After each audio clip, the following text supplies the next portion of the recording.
How's it going, Bruins fans? Welcome into another episode of the UCLA Bruins Insider Podcast on Sports Illustrated from the Fans First Sports Network. My name is Tom Cavanaugh, your UCLA Bruins Insider. You can follow me at TCAV30 on Twitter/X and follow our insider pages at UCLA Insider on SI, both on Twitter/X and over on Facebook. Today, Thursday, May 15th, we're going to be talking some UCLA men's basketball.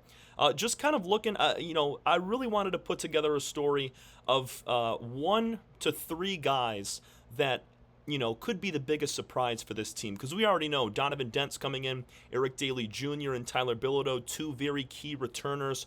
But there's a couple of guys on my radar here that I think could really break out, guys that really didn't play a whole lot last year, didn't have that type of production, or they did, but I still think that they have a lot left in the tank. So there's 3 guys we will break down today.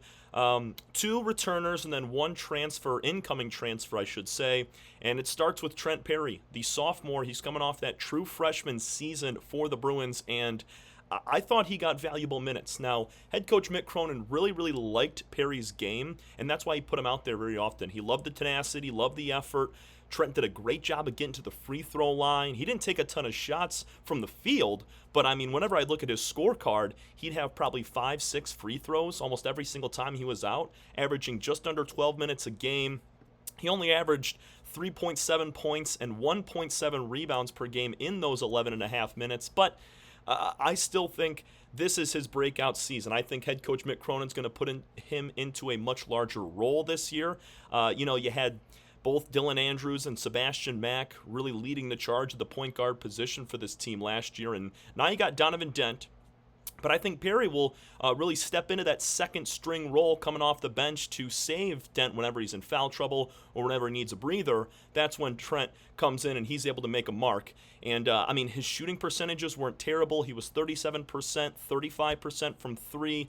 He was an 87% free throw shooter, which is the highlight, mentioning how often he got there last year. He's just a really high IQ basketball player that handles the ball very well. He doesn't turn it over much at just 0.5 per game. I know he only played 11.5 minutes, but still, when you can have a trustworthy second-string point guard to come in and, handle the ball, eat up those minutes when your starter's on the bench, whether, Dent's in foul trouble or what have you, being able to rely on a guy like Trent Perry is huge. So I think he is number 1, looking for a breakout season. I don't know if he's going to average double digits in the point total or the point average, but if he's able to give you 7-8 a game and give you close to 20 minutes, I think that's a huge boost from last year for Trent as a true freshman as he's entering his second season. Second guy we got to talk about, he is going to be a senior this year.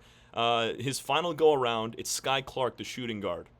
Now, Sky, he's playing for his third team. It was really cool that he wanted to come back to UCLA after spending his first year at Illinois, then went to Louisville, and now he's with the Bruins. He's an LA native, so only fitting that he would fall in love with the campus, want to be in Westwood, and come back. Now, looking at the numbers for Sky, 8.5 points per game, 2.8 rebounds, and 2.7 assists on 46% shooting. That's pretty darn good as he started all 34 of the games that he played in, but the one thing that sticks out to me is his three-point percentage. He was just under 40% from 3 on just over 3.5 attempts per game, so he was putting them up, and he was making them at a pretty high clip. If you remember back to the NCAA tournament, the 2 games the Bruins played, Clark, 14 points against Utah State, had another 18 against the number 2 seed Tennessee Volunteers. I think that right there was kind of the spark to show you that Sky can be a 10 to 12 point per game type of guy, dishing the ball nicely as that 2 guard. Maybe the 3 guard, depending on how they stack up with Daly and how they run him in the offense. But I think Sky, you can really take a jump from here. I know he averaged 13 points with Louisville 2 years ago, but now that he's in his second season with the Bruins, he's under head coach Mick Cronin for another year. He's only going to get better shooting the ball, and his confidence is going to rise. I love Sky to have, like I said, 10 to 12 points per game, maybe 3.5 assists, and pulling down some rebounds as well, because he's a pretty darn good rebounder for a 6'3 guard. Finally, this is the one transfer that we'll talk about in this group, and I have high hopes for this guy. It's Xavier Booker from Michigan State, the 6'11 forward. When you look at Xavier, coming out of high school, 5-star recruit. He was a McDonald's All-American, But in his 2 seasons with the Spartans, he really did not have that strong impact that you thought he would coming in as a 5-star. He really faded towards the bench, did not play at all, really, when it came to the NCAA tournament, as the Spartans made an Elite 8 run. They also took home the Big Ten title, and he was not a huge factor in that just because other guys stepped up. You had Jackson Kohler and others from the forward position that really played well, Frankie Fiddler, the transfer. So Booker just kind of never really got, he got his chances, but he was never really incorporated into the offense and producing at the clip that they thought he would. And that kind of prompted his transfer departure to the Bruins. And he only played 12 minutes per game, just under 13 minutes per game it was last year for head coach Tom Izzo. Shot it at 42%. From three-point range, he was not good, 23% from three-point range. And he only pulled down 2.2 rebounds with 4.5 points per game. Now, I think besides Trent, this is the largest jump, maybe even bigger than Trent. You could argue that Booker's going to have a larger jump. It's going to be him. It's going to be Steven Jamerson, this junior.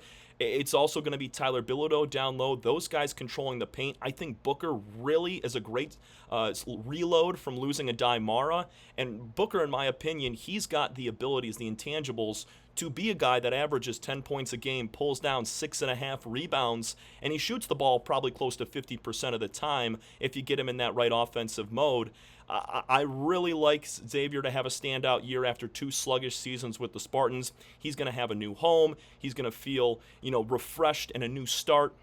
And under head coach Mick Cronin, I think Mick's going to whip him into shape really, really quick and make sure he is a dog on the boards while still being able to shoot the ball at a pretty high clip. So that's our 3, talking about the biggest surprises for next year's UCLA Bruins team. A team that is ranked preseason inside the top 25. Some have slated them inside the top 10, top 15. And those 3 guys I just mentioned, they're going to be big surprises come early November when the season kicks off for the Bruins and they try to take home a Big Ten title in their 2nd season in the conference. That's going to do it for us here from the UCLA Bruins Insider Podcast from the Fans First Sports Network. My name is Tom Cavanaugh. You can follow me at TCAV30 on Twitter/X and also follow our insider pages at UCLA Insider on SI. Thanks so much, everybody. We will see you again soon tomorrow talking more UCLA athletics.